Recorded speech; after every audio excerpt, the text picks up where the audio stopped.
Hello everybody and welcome back to Kerbal Space Program 2, where I loaded up the game and no parts fell off of our ship, so that's a good sign. We are of course on our way back to Kerbin at this point from our flyby. We're currently here. We're very close to Jewel, but we need to just warp on forward to about here or so. So let's warp on down, and I've been thinking a little bit about what our revised lander design is going to look like, but I don't know that we're going to immediately go for it because, I mean, this would work absolutely fine as it is right now to go to Moho. So we may want to just scratch that off of our list first. It's probably not the worst thing in the world. Note our orbital velocity going up and up and up and up. Yeah, we're going to be moving pretty quick. No doubt about that. So we are currently cruising right along here. We need to warp a little further than this. And how far do we need to go? The answer is we need to go right here. Now, I think it's going to pull us out of the warp a little early due to proximity. Yeah, there... actually, no, it didn't. This is perfect. This is exactly where I wanted it to be. Okay, so let's hop over to Kerbin here. We should also clean out some of this debris. That's clearly a thing that we should do. I want to pin open this periapsis here, and sometime around, possibly even as far up as this, I want to start doing a radial retrograde burn. So we're going to bring this guy on down, and actually pinning open this periapsis is unhelpful. We're going to need a new periapsis there, but we're just going to start a braking burn here. Oh my.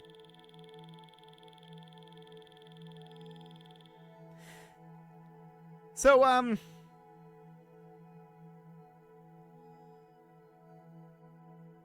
that's interesting. It thinks that this is going to be the entirety of our fuel, just to do this. I am not convinced that that will be the case. What if we move this to the periapsis here? So... this is not how hyperbolic trajectories work, but okay. I guess we can find out how this goes. The real problem here, though, is, well, what we need to do, and this is not an accurate amount of DV, so we can't actually get an accurate setup here. What I want to do is I want to burn this a little earlier, about here or so. I don't want to burn it this heavily, though. So we're going to bring this back a fair amount. And we're also going to toss in a little bit of radial here. Okay. So I don't think that this is entirely accurate at this point. I really don't. This is going to be about an hour long of burn time. So I'm just going to use this as our starting point. Let's just align ourselves to the retrograde marker, and we're going to fall in here. Now, we are moving quickly. There's no doubt about it. This is a very energetic return. We're going to want to brake as much as we can before then. And to be honest, we're going to want to brake a little earlier. So we're going to want to do this sometime around here or so. But we absolutely do want to toss in some radial so that we just barely miss this. Is that correct? It's going to be pretty close.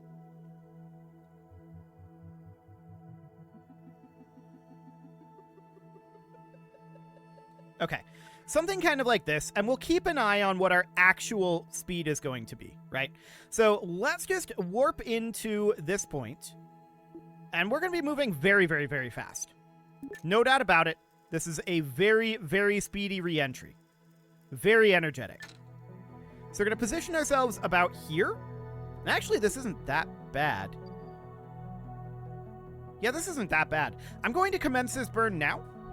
And it's going to be a very long burn. This is going to be about an hour and 20 minutes, apparently. But we are commencing this burn, and oh, right. We still have this thrust limited. Let's unthrust limit that. That's going to help matters a lot. Okay, so if we do that, can we update this?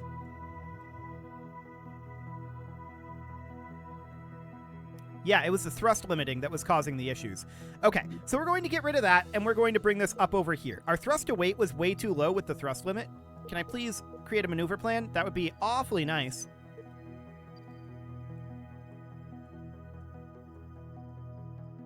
The answer is no.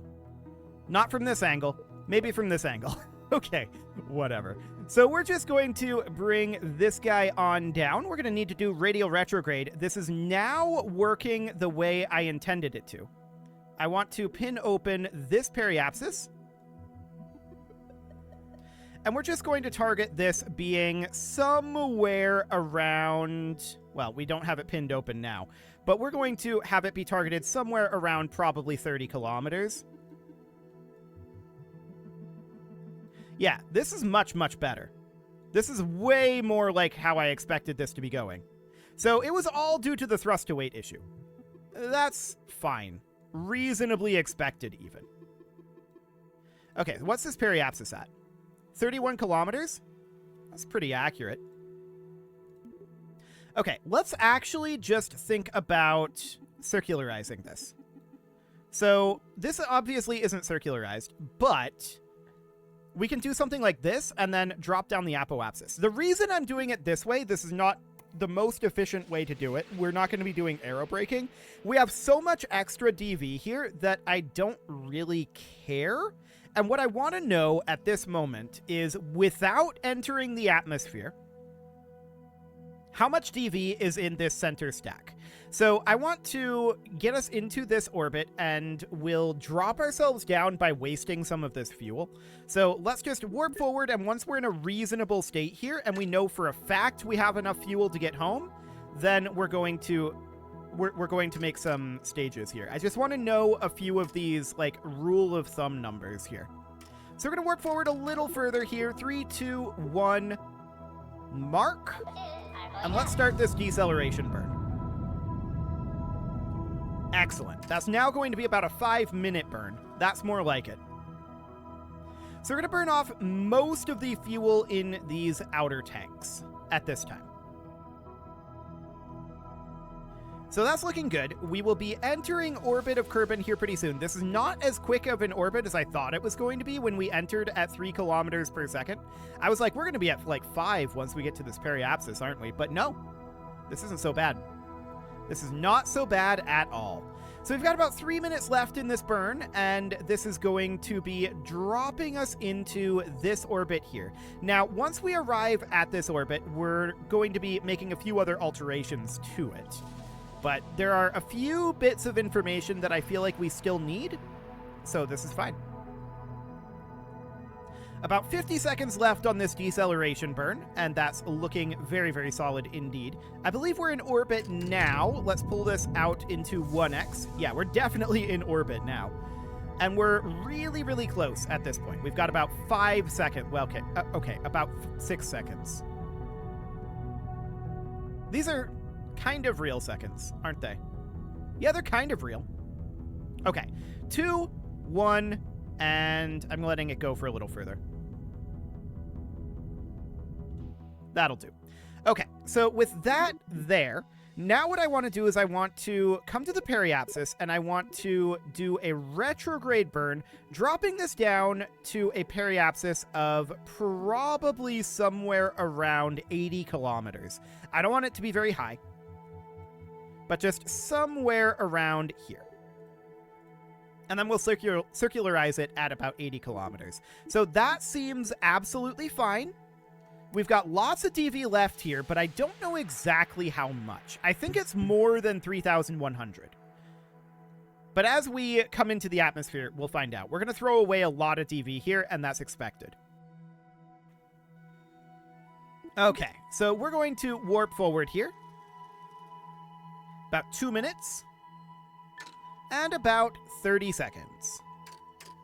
Excellent. 20. 10.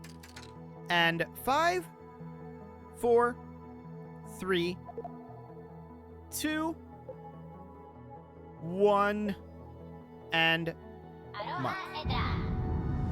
Okay, so we're just slowing ourselves down, dropping that apoapsis on down until this, where we are, becomes the apoapsis.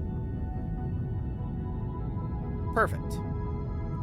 And we can see our orbital velocity is reasonably low, but it'll go up a little bit as we approach this new periapsis, which is absolutely fine. Cool.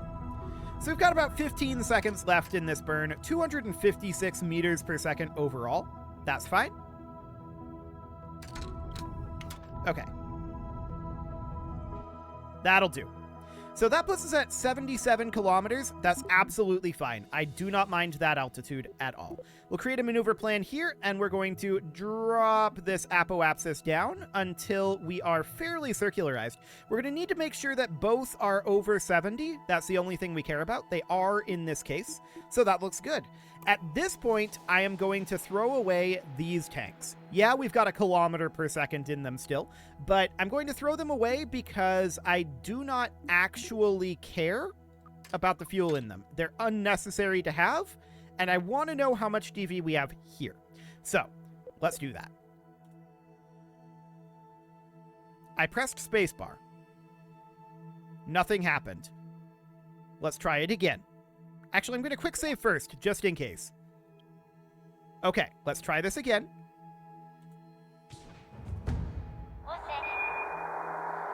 That's more like what I expected to see, although they're going an interesting direction.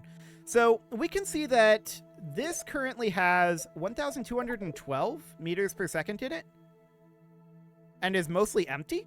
Hang on, that's not supposed to be the case. We checked that the fuel was flowing correctly. Yeah, fuel was being pulled out of here. Okay, that's interesting. So we don't actually know in that case. Noted. Well, I'm gonna ditch this as well. We're going to head on through here. There we go. I just realized, how are we gonna get these guys home? I hadn't thought about that one.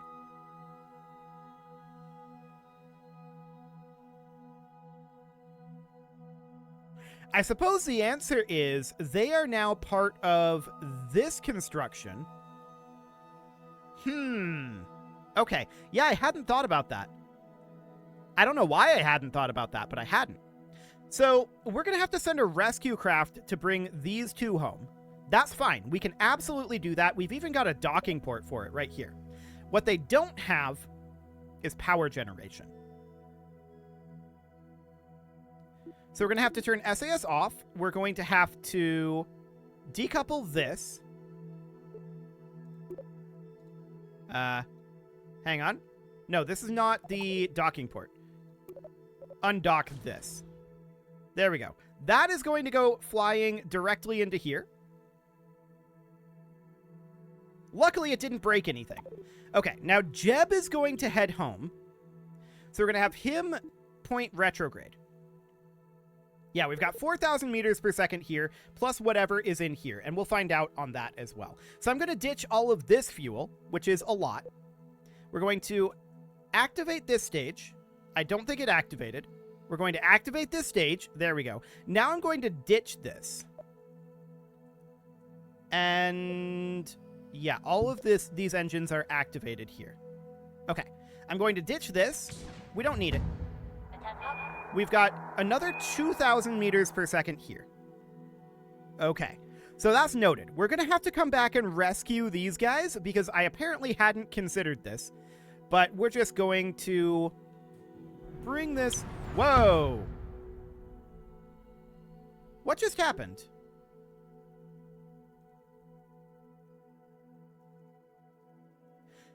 I'm not sure what we crashed into.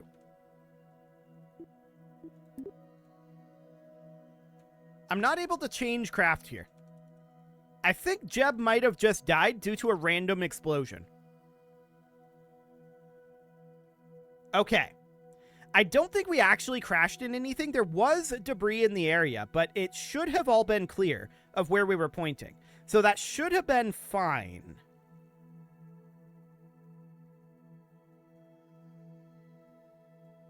Okay. So what do we want to do about it?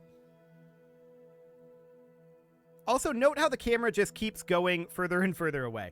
I think what I'm going to do is I'm going to reload that save that we had just made. Because that exploded the moment that we lit that engine. That's not how that's supposed to work in KSP2. I don't think we crashed into anything, certainly not fast enough to actually make that happen. So, this was done before we detached these side bits. So that actually means that what we could do here is we could leave this in orbit, bring up a new lander only, and refuel this. That's a theoretical option. So that would mean that we would bring Jeb only home. So if we were to undock here and bring only Jeb home, then we can leave these guys in orbit, and I would like to activate these engines. That activated the stage. And only the center engine. And then it burnt off this docking port and not these. Okay. KSP2, you are very strange. That's not how any of this was supposed to work. This stage was not supposed to be there. You were supposed to activate these engines next. I'm pretty sure. I'm like 95% sure that that's the way that that's supposed to be set up. Let's double check that, actually. Let's double check that that's the way that's set up. Maybe I'm wrong on that. Maybe KSP2 did that correctly. Although, burning off that docking port is definitely not what should have happened, because the detached docking port should have been what burnt up there. Okay. Let's see what our staging actually looks like here. So, yeah, this is all fine, but we undock here, and this does something to the staging, right? So that gives us this, and then we have this guy here. Okay, so undocking moves around our staging. This is supposed to happen in the same stage as this. And I think that's the way I had it set up. So that would have been my own fault there, for sure. Although we definitely did have a problem with this burning off rather than this, which was directly in the line of fire, right? So that's fine. Let's ignite these engines. Let's just bring Jeb right on home. Okay. So we're just looking to get ourselves a little bit of distance here. We're going to leave this in orbit. We're going to have to refuel that, bring up a new lander. And then we'll head out to Moho, is the idea. Cool. So I'm going to commence a fairly large braking burn here. I'm going to take our periapsis down to about 40 kilometers. Although, maybe we shouldn't do that. Maybe we should just bring up a rescue craft and bring them down that way and deorbit this. That may not be the worst of ideas, now that I think about it. And we can just redo this. The reason I'm saying that is because we know that there was a fuel drain issue here, where it was draining out of the center tanks. Now, we could move the fuel in manually and fix it that way. That is a theoretical possibility. Absolutely. We could do that. But I don't think there's too much of a reason to. So what I'm going to do right now is I'm going to ditch these side tanks here. And let's see here. So we had a little bit of oscillation here. But as far as why it just exploded before, like, look at how they're drifting apart here. And there was quite a lot of time that I gave it. So this is completely safe at this point to push out of here, right? So, yeah. I'm pretty sure it just instantly exploding like that was indeed a bug. Okay. That happens sometimes in KSP2. KSP2 is quite buggy.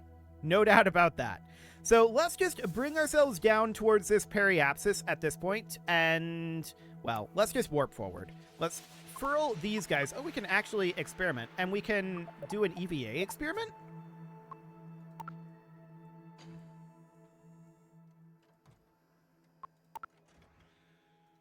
Is it going? No. Landed Kerbin water. We are not landed on Kerbin. Okay.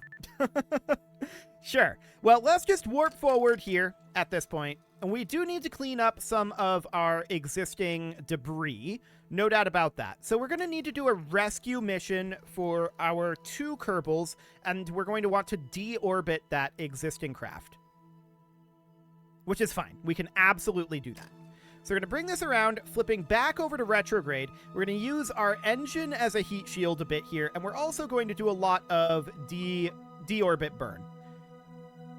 So we're just going to slow this guy right on down. Note that time to apoapsis is going, or rather periapsis is going up by a lot. That's fine. I don't mind that. We've got a pretty large oscillation picked up here, but that's okay. Yeah, it seems fine.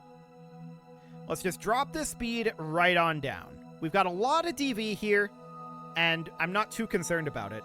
We have definitely run into some issues on this flight. No doubt about that. We should probably run our research opportunity. Whatever that is. We have to go outside. Okay, we'll pass on that. That's not a thing I'm going to be doing right now. Okay. So continuing to slow down here, we're on 4x time acceleration. So our next mission needs to be a rescue of our hydrogen crew members, right? Our nuclear interplanetary transfer stage. And we should probably have a way in our future lander design for them to, you know, disembark. That seems like it might be useful.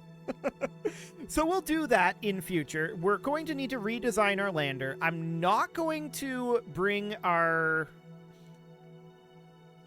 I'm just thinking here. How did we burn center fuel there? There must have been a fuel line issue, but I checked it earlier. It must have broken sometime in flight. Perhaps when those parts fell off.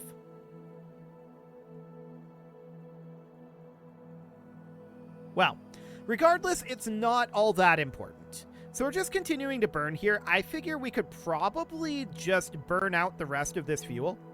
That's okay. We've only got 200 meters per second left. And then we'll go to parachutes at that point. So Jeb is going to be safe. We need to do a rescue mission for our other 2 crew members. Then we need to redesign our lander to be much more robust. Oh, we're apparently flipping around to prograde. Sure, that's fine. Okay, let's stage this. There we go. Will that bring us back around to retrograde? Kind of. Actually, yes. Wacky. Wacky aerodynamics are wacky, but that's okay. We're going to get our chutes out. And our drogues will be very safe here, and our mains should be safe here as well. So let's just warp this down to the surface. We'll bring Jeb home.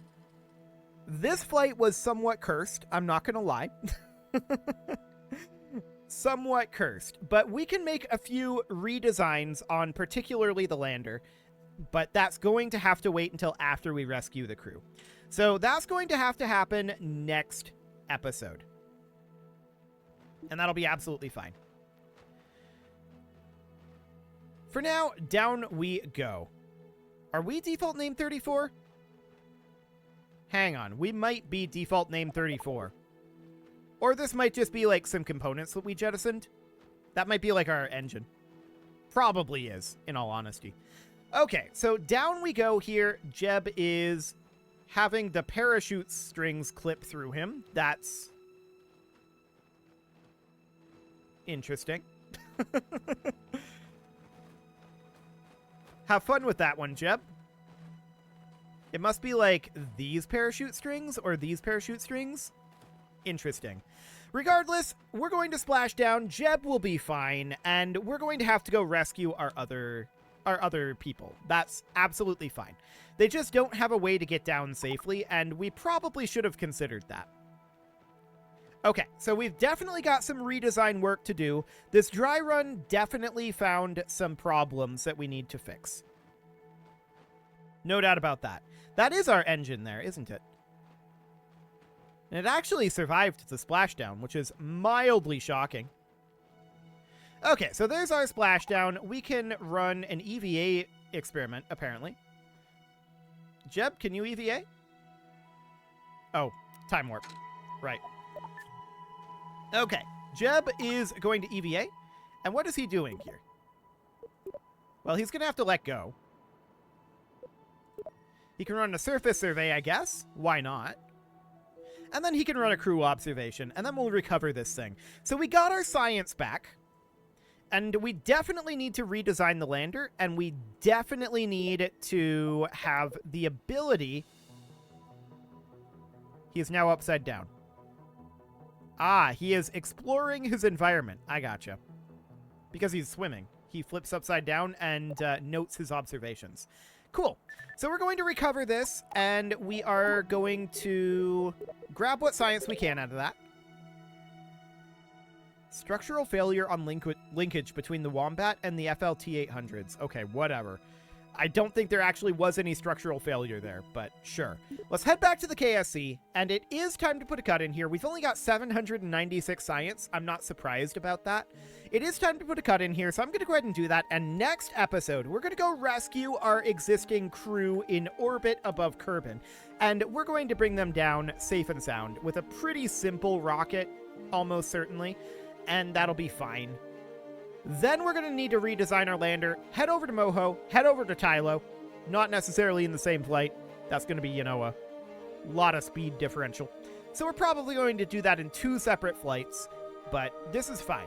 We learned a lot in that one, for sure. You can leave your offerings to the engagement gods in the form of likes, comments, subscribes, and bell ringings, and a very special thank you to all of the channel members for making this video possible, including ALS Gamers, Shadow Wolf, Atala, Ali Lee, Dark Horse, Upper Cumberland Gamers, Nick Smarty, Dimitri H, Punching the Microphone, Soccerman12 UK, Kintogan, and all the rest. And of course, you. Thank you for watching. If you'd like to support the channel, you can click the join button down below the video, and as always, I will see you all next time.